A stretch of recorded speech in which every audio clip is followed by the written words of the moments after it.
Hello student, I am Gobinda. Welcome to GS academy. তো সকলকে আজকে ইংলিশের খুব ইন্টারেস্টিং একটা সেশনে স্বাগতম জানাই। তো আজকে আমরা শিখব ভার্বের একটু অ্যাডভান্স পার্ট, এবং এটা যথেষ্ট ইম্পর্ট্যান্ট একটা জিনিস। আমরা জানি এমনি তো ভার্ব তো আমরা জানি কোনো একটা সেন্টেন্স তৈরি করতে সাবজেক্ট লাগে, ভার্ব লাগে, আরেকটা কী লাগে, অবজেক্ট লাগে, সাবজেক্ট ভার্ব অবজেক্ট। কিন্তু এই যে ভার্ব, এটা তো ক্রিয়া করছে, তাই না? মেইন ভার্ব এটাকে বলা হয়। তো এই রকম ভার্বের কিছু কিছু রূপ তোমার সেন্টেন্সে বসে, এবং অনেকে তার পার্টস অফ স্পিচ ডিফাইন করতে পারে না যে এটা ভার্ব, কিন্তু কেমন যেন একটা ব্যবহার করছে। মানে ভার্ব সে প্রথমে বসে যাচ্ছে নাউন হিসাবে, কখনো অ্যাডভার্ব হিসাবে ইউজ হচ্ছে, এরকম বিভিন্ন ধরনের কনফিউশন তাদের মধ্যে চলে আসে। তো সেই জিনিসগুলো আজকে আমরা সলিউশন করব, ঠিক আছে? তো দেখো, non finite verb. Non finite verb non finite verb হলো তিন প্রকার। নন ফাইনাইট ভার্ব কি? তিন প্রকার।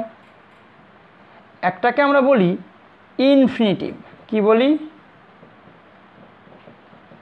ইনফিনিটিভ। দুই নাম্বার হলো জিরান্ড, আর তিন নাম্বার হলো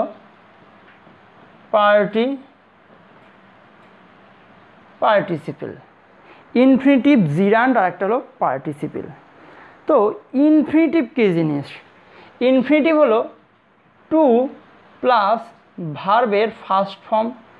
টু প্লাস ভার্বের ফার্স্ট ফর্ম, কিন্তু এটা ভার্ব হিসাবে কাজ করবে না, ঠিক আছে? সেমি ভার্ব হিসাবে কাজ করতে পারে, অথবা নাউন হিসাবে কাজ করতে পারে, ঠিক আছে? কী কী কাজ করবে সেটা তো আমরা যখন ডিটেলসে আলোচনা করব তখন তো বুঝতেই পারবো সব কিছু। তাহলে ইনফিনিটিভটা কেমন দেখতে হবে?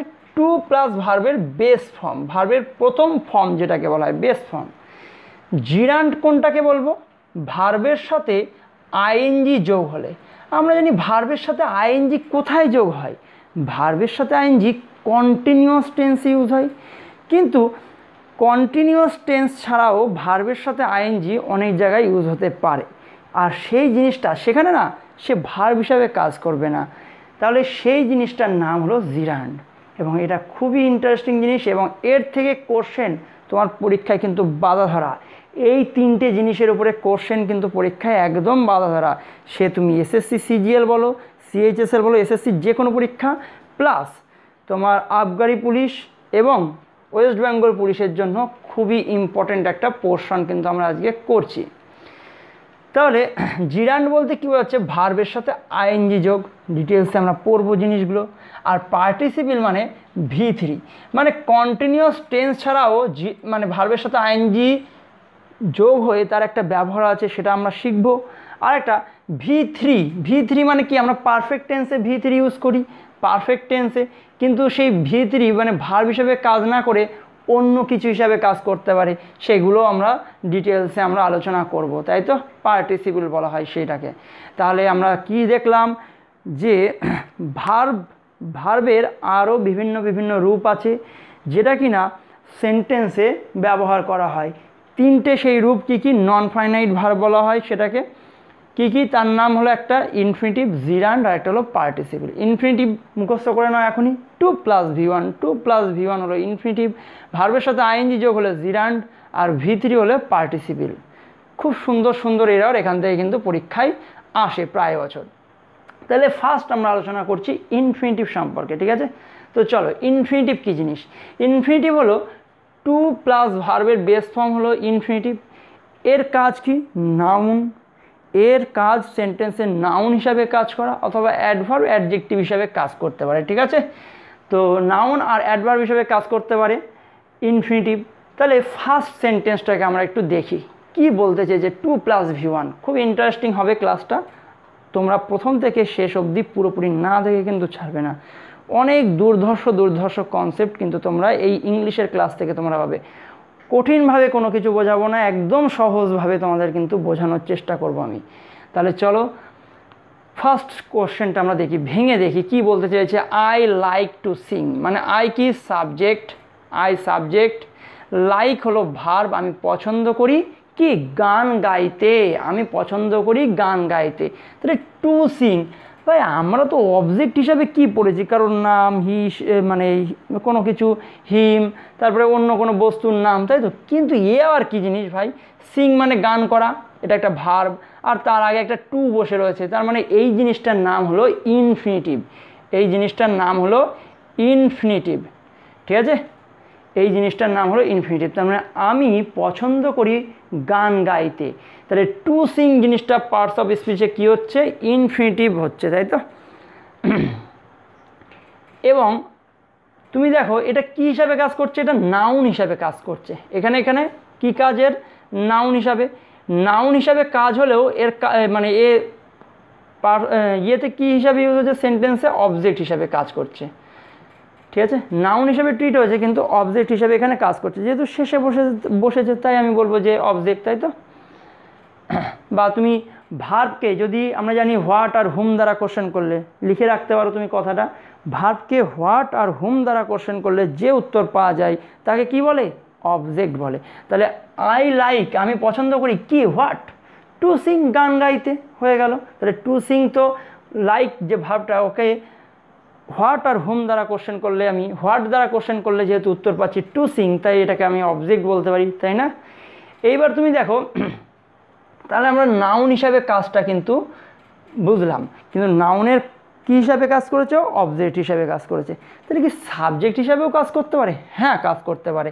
সেটা তুমি দেখো 3 নাম্বার এক্সাম্পলটা যদি তুমি দেখো, দেখো টু এর ইজ হিউম্যান, তাই তো, হিউম্যান, তাহলে এইটা হলো মেইন ভার্ব এখানে ইজ, তাই তো, যেটাকে লিঙ্কিং ভার্ব বলা হয়, মানে মানুষ মাত্রই ভুল হয়, তাই তো। তাহলে এই ক্ষেত্রে এই যে প্রথমেই কি বসেছে, ইনফিনিটিভ বসেছে, প্রথমেই ইনফিনিটিভ বসে গেছে, আর এই ইনফিনিটিভের কাজ কি হয়েছে এখানে, নাউন তো হয়েছে, পার্টস অফ স্পিচের নাউন, কিন্তু সাবজেক্ট হিসাবে কাজ করছে, তাই না। টু এর ইজ হিউম্যান। এরপরে চলে আসো 2 দাগের যে কোশ্চেনটা বলছে, তাহলে আমরা ইনফিনিটিভকে আমরা অবজেক্ট হিসাবে ব্যবহার করেছি, সাবজেক্ট হিসাবে ব্যবহার করেছি। এইবার 2 নাম্বারটায় কি বলছে এটা সেটাও একটু দেখি। I want to study English, তার মানে আমি, এখানে সাবজেক্ট, ওয়ান্ট মানে কি, এটা ভার্ব, তাহলে আমি চাই টু স্টাডি ইংলিশ, মানে আমি চাই ইংলিশ পড়তে, তাই তো। তাহলে এই যে এখানে টু স্টাডি এইটা কি, এটা হলো infinitive. I want to study করলেও কিন্তু তোমার মানে দিয়ে দেয়, আই ওয়ান্ট টু স্টাডি, কিন্তু এটাকে পুরোপুরি না, এইটুকু না লিখে আবার ইংলিশটাকে জোড়া হয়েছে সাথে, তাই না। I want to study English specified করে দিচ্ছে ওখানে। তাহলে এই যে ইনফিনিটিভ এখানে অবজেক্ট হিসাবে কাজ করতেই পারে, আই ওয়ান্ট টু স্টাডি, তাহলে কিন্তু ইনফিনিটিভ তোমার সেমি ভার্ব হিসাবেও কাজ করে, কি বললাম, সেমি ভার্ব বা অর্ধ ভার্ব হিসাবেও কাজ করে। তাহলে ইনফিনিটিভের কাজ তোমার অবজেক্ট হওয়া, অবজেক্ট মানে কি, ইনফিনিটিভটাকেও অ্যাকচুয়ালি তো ভার্ব থেকেই তো ট্রান্সফর্ম হয়ে ওটা হচ্ছে, তাহলে এটাকে সেমি ভার্বও বলা হয়। তাহলে তারপরেও না একটা অবজেক্ট বসতে পারে, তাহলে আই ওয়ান্ট টু স্টাডি কি, হোয়াট, ইংলিশ, তাহলে এইটা হলো এখানকার এই ইনফিনিটিভের অবজেক্ট অফ ইনফিনিটিভ বলতে পারি। এই অবজেক্টটা এখানে ইনফিনিটিভটা কি, সেমি ভার্ব হিসাবেও কাজ করছে, ঠিক আছে। তাহলে 2 নাম্বার কোশ্চেন ইয়েটাও আমরা ভেঙে দেখলাম যে কি বলতে চেয়েছে। এবার 4 নাম্বার সেন্টেন্সটা শোনো, সেন্টেন্স ভেঙে ভেঙে করার একটা মজাই আলাদা গ্রামার শেখার ক্ষেত্রে, আর প্লাস তোমার কনসেপ্ট, ইংলিশের উপর কনসেপ্ট কিন্তু বেশ স্ট্রং হবে, বা তুমি এরর করতে গেলে তুমি সহজেই খুঁজে বার করতে পারবা যে এররটা কোথায় দিয়েছে। Souvik booked A toto to go মাঝের গ্রাম, তাহলে সৌভিক একটা বুকড করেছে, কি করেছে, বুকড, দেখো সৌভিক সাবজেক্ট, বুকড হলো ভার্ব, কি করেছে, বুকড হোয়াট, এ টোটো, তার মানে কি অবজেক্ট হয়েই গেল, তাহলে অবজেক্ট হয়ে গেল, অবজেক্ট কিন্তু আমি পেয়ে গেলাম। তাহলে সৌভিক বুক করেছে কি, একটা টোটো বুক করেছে, হোয়াট। এইবার দেখো বুকড হোয়াট দিয়ে কোশ্চেন করেছে, অবজেক্ট পেয়ে গেছি।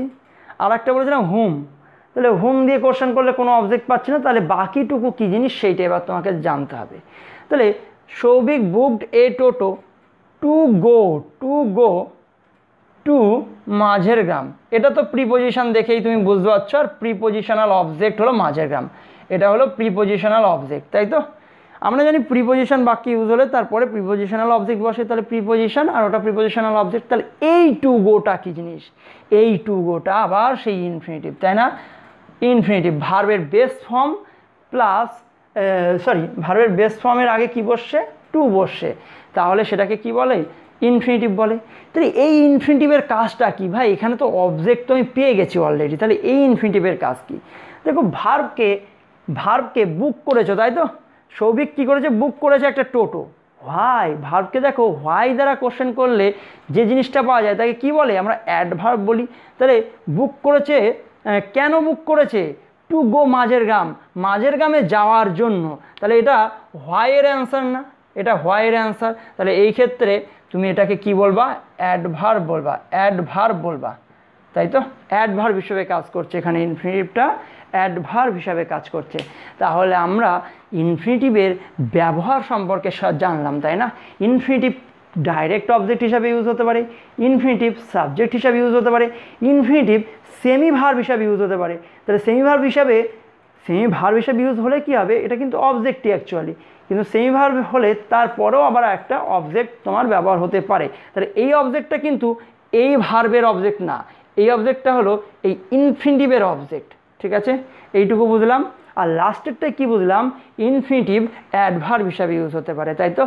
তো চলো আমরা এরর সম্পর্কে, এরর তো এখানে তোমাকে বেশি প্র্যাকটিস করা সম্ভব নয়, যেটা কিনা আমাদের অফলাইন ব্যাচে হয়।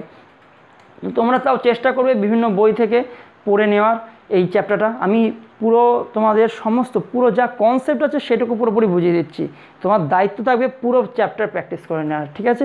আশা করি এরপরে আর ইনফিনিটিভ তোমার নন ফাইনাইট ভার্ব আর কোনো দিন ঝামেলা করবে না তোমাকে।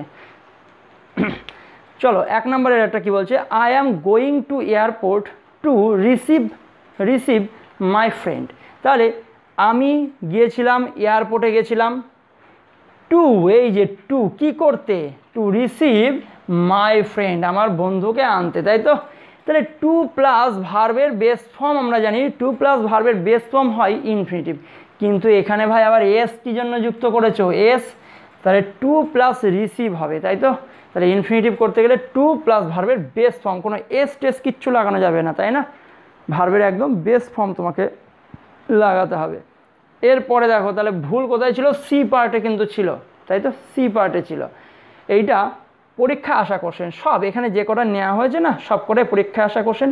এছাড়া আরও অনেক পরীক্ষা আসা কোশ্চেন আছে, কিন্তু সেগুলো এত কিছুই কিন্তু লেখা সম্ভব নয়। তাই দেখো আগে থেকে সব কিছু লিখে নিয়েছি যাতে ভিডিও বড় না হয়, ঠিক আছে, তোমাদের কত সুবিধার জন্য। বেশি লিখতে গেলে আবার বেশি বোঝানো সম্ভব নয়, এটাও মানতে হবে। এবার 2 নম্বর কোশ্চেনটা দেখো, visitors were not permitted entering the park after dark। বলছে যে যারা কিনা দর্শনার্থী তাদেরকে পারমিট করা হয় না, পার্কে প্রবেশ করতে পারমিট করা হয় না কি, অন্ধকারের পর, মানে ডার্কের পর হয়ে যাওয়ার পর, তাই তো। তাহলে এই ক্ষেত্রে আমার একটা কি বলছে, পারমিট এন্টারিং, তাহলে এই ক্ষেত্রে একটা উদ্দেশ্য তুমি ব্যক্ত করতে যাচ্ছ যে আমরা একটা পারপাস আমরা ইউজ করতে যাচ্ছি, যে আমরা ইয়েতে তোমার ডার্কের পরে এক্ষেত্রে আমরা এন্টার করতে দিই না, তাই না। তাহলে এখানে কি শো করছে, পারপাস।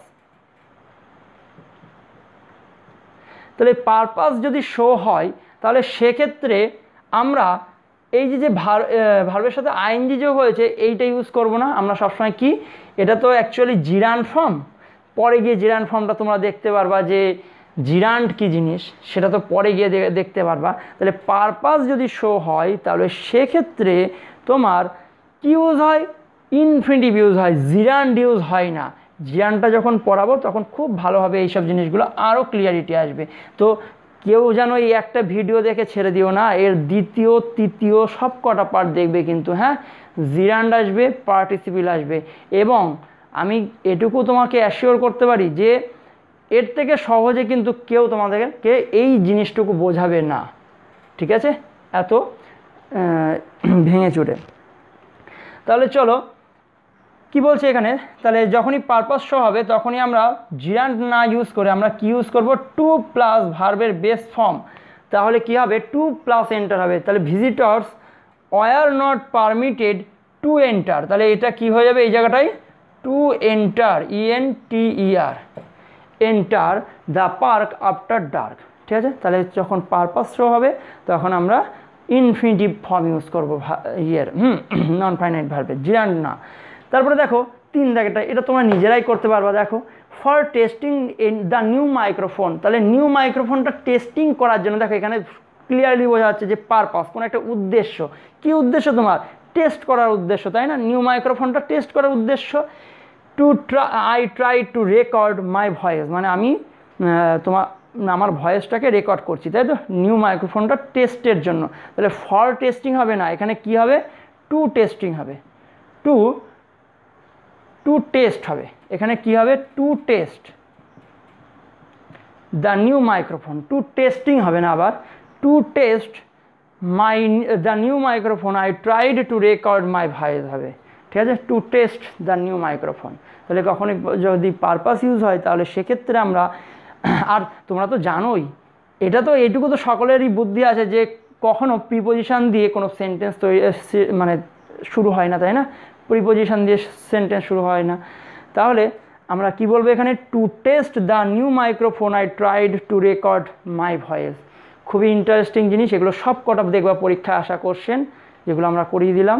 হ্যাঁ, এসএসসির পরীক্ষা আসা, CGL বা CHSL। আর তোমরা জানোই যে এসএসসির পরীক্ষা থেকে কিন্তু কপি করে বেঙ্গল পুলিশ আর আবগারি পুলিশের কিন্তু কোশ্চেন তৈরি হয়, সেইটা একটু খেয়াল রাখতে হবে প্রত্যেককে। যদি না বিশ্বাস হয় তোমরা দেখে নিও একটু প্রিভিয়াস ইয়ার ঘেটে, এসএসসি থেকেই কপি করে মারা। তাহলে চলো বেয়ার ইনফিনিটিভ সম্পর্কে একটু বুঝি। বেয়ার ইনফিনিটিভ জিনিসটা কি, বেয়ার ইনফিনিটিভ জিনিসটা হলো, ইনফিনিটিভ মানে আমরা কি বুঝি, ইনফিনিটিভ মানে বুঝি টু প্লাস V1, ইনফিনিটিভ মানে আমরা বুঝি টু প্লাস V1। কিন্তু বেয়ার ইনফিনিটিভ মানেটা কি, বেয়ার ইনফিনিটিভ মানে হলো, লিখে রাখবা, বেয়ার ইনফিনিটিভ মানে টু প্লাস V1 এর মধ্যে টুটা কাটা হয়ে যাবে, টুটা বসবে না, ঠিক আছে, ডাইরেক্ট V1 বসবে, ডাইরেক্ট V1 বসবে। তাহলে বেয়ার ইনফিনিটিভ মানে কি বোঝাচ্ছে, টু অমিটেড টু, ঠিক আছে। তাহলে কোথায় এই বেয়ার ইনফিনিটিভ ইউজ হবে, এ তো ভাই কনফার্ম আসবে পরীক্ষায়, একদম কনফার্ম, বেয়ার ইনফিনিটিভের ইউজ পরীক্ষায় কনফার্ম আসবে, আমি বলেই রাখতে পারি, ঠিক আছে। এবং কোন কোন কোন কোন ভার্ব দিয়ে সব থেকে বেশি আসে, লেট, বিড, মেক, লেট, বিড, মেক, এই তিনটে দিয়ে তো সব থেকে বেশি রিপিটেড কোশ্চেন হয়েছে, বাকিগুলোও তো ইম্পর্টেন্ট। তাহলে কোন কোন ভার্বের পর আমরা বেয়ার ইনফিনিটিভ, অর্থাৎ বেয়ার ইনফিনিটিভ মানে কি বুঝলে, টু ছাড়া, ইনফিনিটিভের টু ছাড়া যে জিনিসটুকু, শুধু ভার্বের ফার্স্ট ফর্মটা, ওটাকেই বলা হয় বেয়ার ইনফিনিটিভ। তাহলে এই সমস্ত সেন্টেন্সের ক্ষেত্রে কিন্তু তোমার ইনফিনিটিভ জিনিসটা খোঁজা আবার মুশকিল, তাই না। তাহলে কোন কোন ভার্বের ক্ষেত্রে বেয়ার ইনফিনিটিভ ইউজ হবে, লেট, বিড, ওয়াচ, সি, ফিল, মেক, পুরো মুখস্থ করে রাখবা, ঠিক আছে। তাহলে চলো প্রথমটা কি বলছে, আই বেড, ঠিক আছে, আই বেড হিম, বিডের second form, I bade him to submit all the important document before he left the job, মানে আমি তাকে বাধ্য করেছিলাম যে সমস্ত গুরুত্বপূর্ণ ডকুমেন্টগুলো সাবমিট করতে যখন সে তার জবটা ছেড়ে দেওয়ার পূর্বে, তাই তো, তার জব ছেড়ে দেওয়ার পূর্বে। তাহলে এই বেড কথাটা যখন ইউজ হয়েছে, তাহলে আমরা এর পরে কি, আই বেড মানে আমি সাবজেক্ট, এটা ভার্ব, আর হিম তার মানে আমি তাকে বাধ্য করেছিলাম, তাহলে এটা অবজেক্ট হয়েই গেল। তারপরে এই যে to submit, two plus V1, তাই না, টু প্লাস V1 তার মানে কি, এটা এইটা হলো তোমার সেই ইনফিনিটিভ। আর এই ইনফিনিটিভের ক্ষেত্রে কি হবে, বেয়ার ইনফিনিটিভ ইউজ হবে, কেননা বেডের পরে কি ইনফিনিটিভ ইউজ হয়, বেয়ার ইনফিনিটিভ ইউজ হয়, বেডের পরে কি ইনফিনিটিভ ইউজ হয়, বেয়ার ইনফিনিটিভ, পুরো মুখস্থ রাখতে হবে। যেমন কিনা তোমাদের যদি আমি আরও একটা সেন্টেন্স লিখিয়ে দিই, তো আশা করি সব কিছু তোমরা যা যা লেখা হচ্ছে তোমরা কিন্তু নোট করতে করতে যাবে, ঠিক আছে? খুবই গুরুত্বপূর্ণ টপিক, খুবই গুরুত্বপূর্ণ টপিক, ঠিক আছে? যারা এসএসসির জন্য বা যে সমস্ত পরীক্ষাগুলো ইংলিশ আছে তার জন্য প্রিপারেশান নিচ্ছ তাদের জন্য খুবই ইম্পর্ট্যান্ট, ঠিক আছে? আর যদি কোনো জায়গায় তোমাদের বুঝতে অসুবিধা হয় অবশ্যই কিন্তু কমেন্ট করে জানাবে, তাহলে নেক্সট ভিডিওতে আমি কিন্তু সেইগুলোর উপরে আরও আমি এক্সাম্পল নিয়ে প্রয়োজন হলে আমি বুঝিয়ে দেবো, তোমাদের কোনো চিন্তা নেই, ঠিক আছে? তো আর যদি ইংলিশের যদি কোনো টপিকের উপর তোমার মনে হয় যে দাদা এই টপিকের উপর আমাদের একটা ক্লাস নিয়ে নাও, তাহলে আমি অবশ্যই সেই টপিকের উপর ক্লাস নিয়ে নেব। আর তোমাদের একটাই রিকোয়েস্ট বারবারই আমি করছি, কিছুদিন ধরে তোমরা দেখছোই যে মানে একটু বন্ধুদের সাথে শেয়ার করে তাদের দিয়ে সাবস্ক্রাইব করিয়ে চ্যানেলটাকে একটু এগিয়ে দাও, যাতে কিনা আমরা একটু লাইভে এসে তোমাদেরকে আরও বেশি বেশি প্র্যাকটিস করাতে পারি। চলো তাহলে তুমি এরকম যদি বলো লেট আস টু গো, তাহলে লেট আস টু গো হবে না, লেট আস গো হয়, তাই না? তাহলে এই জিনিসটুকু হলো। এরপরে তোমাদের ইউজ টু এর ব্যবহারটা একটু শেখাতে হবে, ওখান থেকে একটু মানে এটাও ইনফিনিটিভের মতন মনে হবে যেন দেখতে, কিন্তু ওটা অ্যাকচুয়ালি ইনফিনিটিভ না, ওটা কি কি রিপ্রেজেন্ট করে সেটা আমি তোমাদের একটু দেখাবো। হ্যাঁ, ইউজ টু, অনেকে ভাবে ইউজ টুটা ইনফিনিটিভ রিপ্রেজেন্ট করছে, তা না। দেখো ইউজ টু এর ব্যবহারটা একটু দেখো। ইউজ টু এটাও খুবই ইম্পর্টেন্ট, ইউজড টু, ঠিক আছে? ইউজ টু এর ব্যবহার দুই দিকে দুটো ভাগ করে নাও। দেখো ইউজ টু যদি কিনা কোনো সেন্টেন্সের structure subject plus verb, verb মানে তুমি যদি হেল্পিং ভার্ব হয় plus use to plus main verb, তাহলে এটাকে আরেকটু ওই পাশে সরিয়ে দিই, মেইন ভার্ব প্লাস অবজেক্ট যদি বসে, এই একটা স্ট্রাকচার। আর আরেকটা স্ট্রাকচার আমি পাশে লিখে দিচ্ছি, subject plus used to plus ভার্বের বেস ফর্ম প্লাস অবজেক্ট, যা বসবে পরে গিয়ে, ঠিক আছে? দেখো তাহলে এই দুটোর মধ্যে পার্থক্যটা একটু ভালো করে বোঝো। সাবজেক্টের পরে একটা হেল্পিং ভার্ব এসেছে, কিন্তু এখানে সাবজেক্টের পরে কোনো হেল্পিং ভার্ব আসেনি, ডাইরেক্ট ইউজ টু। তাহলে একটা হলো একটা ভার্ব এসে ইউজ টু, আর একটা হলো ডাইরেক্ট ইউজ টু। একটা ভার্ব এসে ইউজ টু আর একটা ডাইরেক্ট ইউজ টু, ঠিক আছে? তারপরে কিন্তু তাহলে মেন ভার্ব বসছে, তাই তো? তারপরে তাহলে মেন ভার্ব বসছে। তাহলে সেক্ষেত্রে প্রথমটা একটা অ্যাডজেক্টিভ নির্দেশ করে এবং দ্বিতীয়টার ক্ষেত্রে use to past habit represent করে। তাহলে প্রথমটার ক্ষেত্রে কি রিপ্রেজেন্ট করে? এটা একটা অ্যাডজেক্টিভ, এটা একটা অ্যাডজেক্টিভ লিখে রাখো, এটা একটা অ্যাডজেক্টিভ হিসাবে ট্রিট হয় প্রথমটার ক্ষেত্রে ইউজ টুটার ব্যবহারটা, আর পরটা মোডাল হিসাবে ব্যবহার হতে পারে, এটা মোডাল হিসাবে ব্যবহার হয়।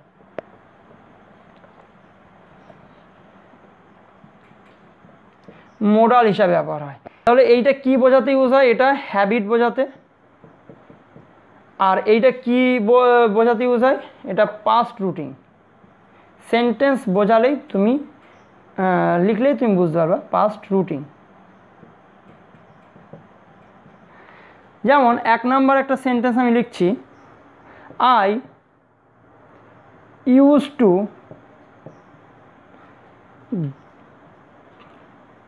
Get up early in the morning.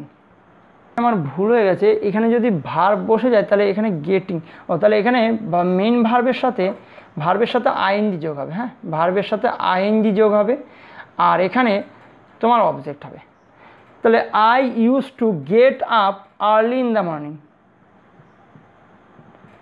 In the morning.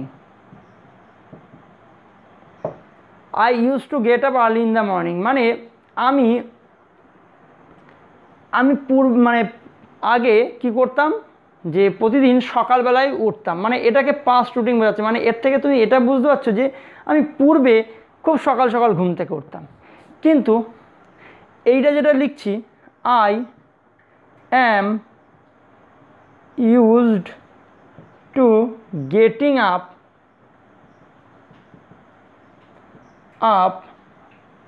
early in the morning। মানে এইটা তোমার হ্যাবিট বোঝাচ্ছে, ঠিক আছে। ওটা তোমার পাস্ট রুটিন, মানে এটা তোমার পাস্ট রুটিন ছিল, আর এটা তোমার হ্যাবিট বোঝাচ্ছে, এটা তোমার অভ্যাস। মানে আই অ্যাম বসে আছে, দেখো এখানে, আর এখানে পুরো ডাইরেক্ট ইউজ টু ইউজ হয়েছে।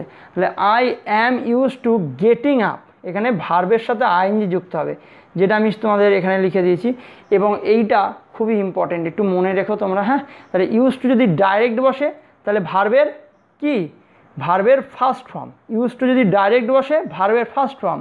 ইউজ টুর আগে যদি অ্যাম বা ভার্ব বসে, কোনো অ্যাম ইজ আর, ঠিক আছে, যাই বসুক না কেন, তার জন্য ভার্বের সাথে আইএনজি যোগ হয়। তাহলে এইটা কি বোঝায়, এইটা তোমার পাস্ট রুটিন বোঝায়। এটা কি বোঝায়, এটা তোমার হ্যাবিট বোঝায়, ঠিক আছে। এই দুটো জিনিস একটু মনে রাখতে হবে, ঠিক আছে। আর আরেকটা কনসেপ্ট ছোট্ট একটু বাকি পড়ে রয়েছে ইনফিনিটিভের উপরে, সেইটুকু একটু লিখিয়ে দিচ্ছি তোমাদের। লেখো, কিছু কিছু ভার্ব আছে যার ক্ষেত্রে ইনফিনিটিভ বসার পূর্বে WH ওয়ার্ড ব্যবহার করতে হয়। তাহলে আরেকবার বলছি, কথাটা লিখে নেবে নোট করে, হ্যাঁ। কিছু কিছু ভার্ব আছে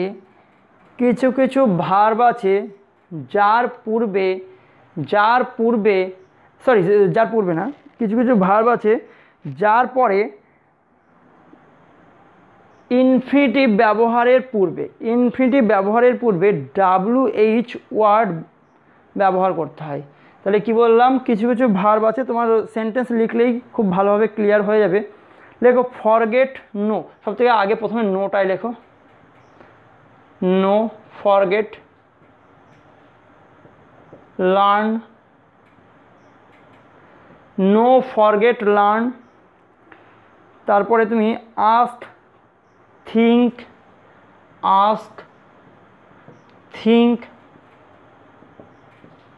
রিমেম্বার, এই সমস্ত ভার্ব, ঠিক আছে। এই কটা ভার্বের ক্ষেত্রে ওন্ডারও হতে পারে, ওন্ডার মানে বিস্মিত হওয়া, যেটা, ঠিক আছে। তাহলে এই সমস্ত ভার্বের ক্ষেত্রে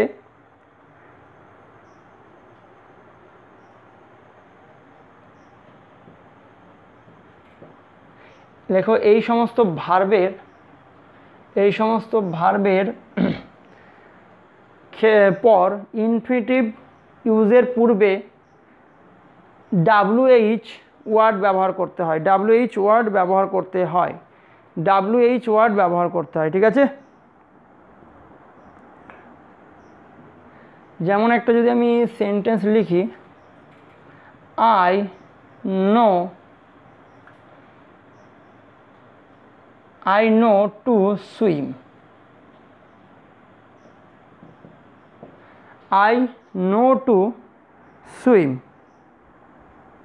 তাহলে এইখানে কি ঠিক আছে, এইখানে ঠিক নেই। আই নো, তাহলে এই নো ভার্বটা দেখো প্রথমেই রয়েছে, এবং এটা ভীষণই ইম্পর্টেন্ট, এটাও তো পরীক্ষায় বারবারই আসে। আই নো টু সুইম হবে না, ঠিক আছে। আই নো টু সুইম হবে না, এটা তো ইনফিনিটিভ, তাহলে ডাইরেক্ট ইনফিনিটিভ বসে না, এর আগে একটা WH ওয়ার্ড বসে। তাহলে I know how to swim, আমি জানি কিভাবে সাঁতার কাটতে হয়। I know how to swim, কীভাবে সাঁতার কাটতে হয়। তাহলে নো ভার্বের পর ডাইরেক্ট ইনফিনিটিভ ইউজ হয় না, কি হয়, একটা WH ওয়ার্ড ইউজ হয়, এবং এটাই ভীষণ ইম্পর্টেন্ট একটা সেন্টেন্স, ঠিক আছে। আরেকটা যদি আমি সেন্টেন্স লিখি, I did not know, know দিয়েই বারবার হয়ে যাচ্ছে,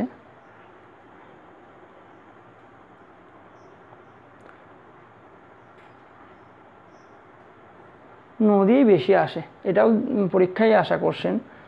I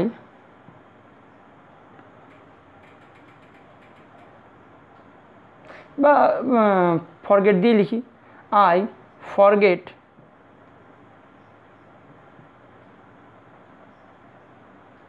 to solve this question. I forget how to solve this question, তাই তো? তোমরা সকলেই এটা বললেই বুঝতে পারবা, how to solve this question.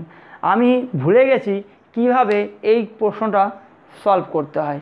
তাহলে I forget how to solve this question, মানে WH ফ্যামিলির একটা ওয়ার্ড ব্যবহার করতে হবে। তাহলে কোন কোন ভার্ব সেগুলো একটু মনে রাখবে। Know, forget, learn, ask, think, remember, wonder. তো স্টুডেন্ট, আমরা নন ফাইনাইট ভার্বের ইনফিনিটিভ সম্পর্কে পড়লাম। আশা করি তোমরা সকলেই বুঝতে পেরেছো। যদি কোনো জায়গায় তোমাদের ডাউট থেকে থাকে তাহলে অবশ্যই কিন্তু কমেন্ট বক্সে সেটা তোমরা জানাবে। এছাড়া যদি তোমাদের কোনো রিকোয়ারমেন্টের প্রয়োজন হয়, কোনো একটা চ্যাপ্টারের উপরে প্রবলেম হয়, তুমি অবশ্যই আমাকে বলবে। আমি চেষ্টা করব সেই চ্যাপ্টারের উপরে যত রুলস প্লাস কনসেপ্ট আছে সব কিছু বুঝিয়ে দেওয়ার। তো আজকের সেশন এই পর্যন্তই। তো নেক্সট ক্লাসে দেখা হচ্ছে জিরান্ড নিয়ে। খুব ইম্পর্টেন্ট টপিক, কিন্তু মিস করবে না কেউ। সকলকেই ধন্যবাদ। শুভরাত্রি।